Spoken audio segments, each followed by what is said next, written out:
জয়পুরহাটের আক্কেলপুরে পৌর সদরের কলেজ বাজার কাঁচা মালপট্টি এলাকায় রয়েছে রফিক নামে ছোট্ট একটি খাবারের হোটেল, যেখানে গত 10 বছর ধরে বিনামূল্যে ইফতার ও সাহরি খাওয়ানো হোটেলটির মালিক রফিকুল ইসলাম। এতে নিজ এলাকা সহ সারা দেশে বেশ প্রশংসিত এই হোটেল।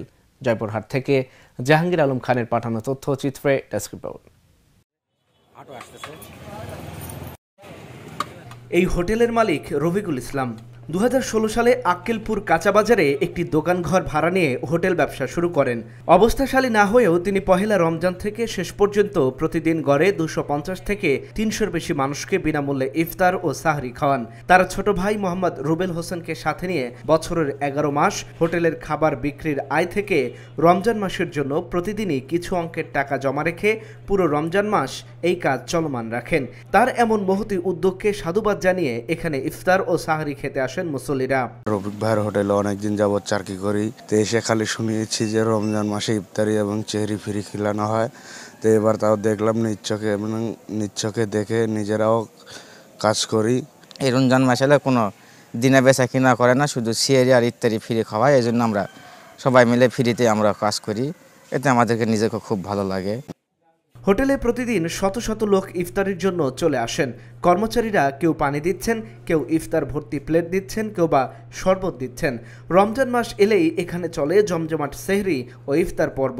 রমজানে হোটেলে কর্মরত কর্মচারীরাও নিঃস্বার্থভাবে সহযোগিতা করেন এবং এই মাসে কোনো পারিশ্রমিক নেন না। সে সারা বছর হোটেল ব্যবসা করে রমজান মাসে সে নিজস্ব তহবিলে কিছু ছিন্নমূল কিছু বিপদগামী লোকদেরকে ইফতার এবং সেহরি করায়। এটা আক্কেলপুরের জন্য সুনাম। তাদের যে স্টাফ আছে তারাও বিনা পয়সায় এই মাসে সার্ভিসটা দেয়, তারা কোনো পয়সা নেয় না। একজন স্টাফের সাথে আমার কথা হয়েছে, খুব ভালো লাগছে। আমি সত্যি অভিভূত যে এই জমানেও এরকম একটা সার্ভিস পাওয়া যায় এবং দিয়ে যাচ্ছেন বছরের পর বছর ধরে। গরম গরম খাবার এবং ভালো খাবার, উন্নত মানের খাবার দিয়েছে। ডিম পাইলাম, 2 ধরনের ভর্তা পাইলাম, ঘাটি পাইলাম, ডাল পাইলাম, শেষে দুধ পর্যন্ত পাইলাম।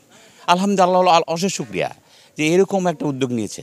আমার মনে হয় প্রত্যেককে এই উদ্যোগ নেওয়া উচিত। ওনাদের দিনের বেলা এমনি হোটেল বন্ধ থাকে, সেহারি আর ইফতার এই দুইটাই শুধু খোলা রেখা মানুষকে বিনা পয়সায় খাওয়ায়। এ বিষয়ে রফিকুল ইসলাম বলেন, অসহায় ও ছিন্নমূল মানুষের কষ্টে ব্যথিত হয়ে নিজের সারা বছরের জমানো টাকা থেকে তিনি এই মহৎ কাজ করেন। ভ্রাম্যমাণ দোকানে দাঁড়িয়ে থেকে ইফতার করে বিভিন্ন স্তরের লোকজন, এটা দেখে আমার খারাপ লাগে। এই জন্য আমি শুরু করি 2016 সাল থেকে ইফতারির যে আয়োজনটা। আর সিওরির যখন আগে টাকা নিতাম, অসহায় হতদরিদ্র মানুষ, কিছু মানুষ আছে তারা ডাল বা ভর্তা দিয়ে ভাত খেত, এটা দেখে কষ্ট লাগতো বা তারা বিল দিতেও কষ্টবোধ মনে করতো। তো তাই আমি মনে করি আমি তো সারা বছর ব্যবসা করি, পরিশ্রম করেই ব্যবসা করি, তো এই পরিশ্রমের কিছু টাকা সঞ্চয় রেখে আমি যেন মানুষের জন্য ভালো কিছু করতে পারি। আর তখন থেকে উদ্যোগ নিলাম ইফতারের মতো সিওরিটারও আমি ব্যবস্থা করবো বিনামূল্যে। এখানে বিশেষ করে অনেক লোক বেকায়দায় থাকে, যেমন হাসপাতালের রুগীর স্বজন, রেল স্টেশনের যাত্রী, বাস স্ট্যান্ডের ড্রাইভার, হেল্পার, এখানে কাঁচামালের ব্যাপারীপত্র সহ অনেক বাসেলার যাদের ফ্যামিলি নাই। তাই আমি চিন্তা করলাম যে আমি রফিক কষ্ট তো অনেকই করি, আর একটু কষ্টের ভাগটা বাড়িয়ে দেব। তাই আমি চিন্তা করলাম মানুষের জন্য কিছু করব।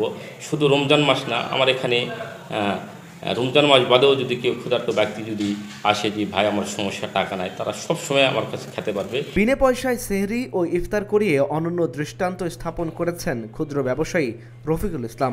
তার মতো সমাজের যারা অসহায় ও ছিন্নমূল মানুষ আছে তাদের পাশে বিত্তবানদের দাঁড়ানো উচিত বলে মনে করেন সংশ্লিষ্টরা। Dhaka journal news desk.